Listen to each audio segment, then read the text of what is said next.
Presented by SS Music.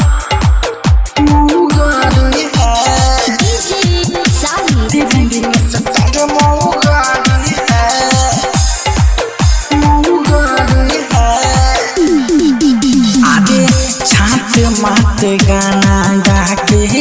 हो खताबे hit हो लागता ठोकले बाहर के हो से पीठ हो भोजपुरी के सूचना जारी है ट्रेंडिंग स्टार मऊ गाड़ी है भोजपुरी के सूचना जारी है ट्रेंडिंग स्टार मऊ गाड़ी है छाट मात गाना गा के हो खताबे हिट हो लागता ठोकले बाहर के हो से पीठ हो भोजपुरी के सूचना जारी है ट्रेंडिंग स्टार मऊ गाड़ी है भोजपुरी के सूचना जारी है ट्रेंडिंग स्टार मऊ गाड़ी है Presented by SS Sari. Trending star Mau गाड़ी है ट्रेंडिंग स्टार मऊ गाड़ी है वीडियो फिल्म में नाच पहन के साड़ी लोगों के देखावेला बाधावे मोछदानी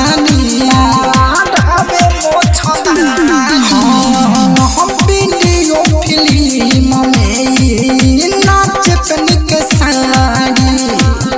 लोगों के देखावेला बाधावे मोछदानी वीडियो फिल्म में नाच पहन के साड़ी लोगों के देखावेला बढ़ावे मोछदारी वीडियो फिल्म में नाच पहन के साड़ी लोगों के देखावेला बढ़ावे मोछदारी कोइले बा भोजपुरी मूवीज में कचरा मौगा के संगे बाटे खाचारा भोजपुरी के सूचना जारी है ट्रेंडिंग स्टार मऊ गाड़ी है भोजपुरी के सूचना जारी है ट्रेंडिंग स्टार मऊ गाड़ी है Presented by SS Music. Star Mau गाड़ी है ट्रेंडिंग स्टार मऊ गाड़ी है केतना लेली खसरतने सय कदलीला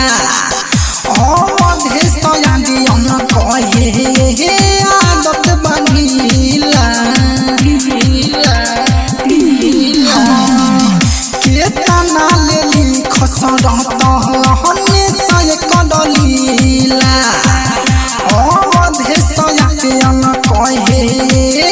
आदत बनीला